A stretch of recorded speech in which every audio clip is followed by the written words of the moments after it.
Our Hiligaynon word for the day is dalo-do. Dalo-do.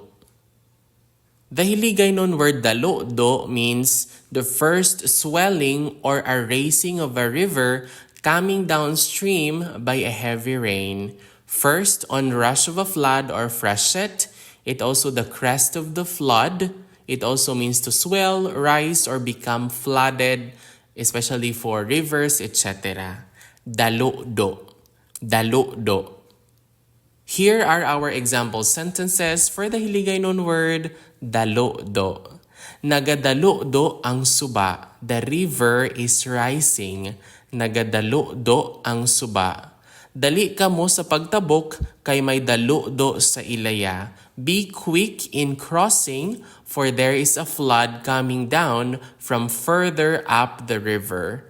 Dali ka mo sa pagtabok kay may dalo-do sa ilaya. Nadalo-doan kami.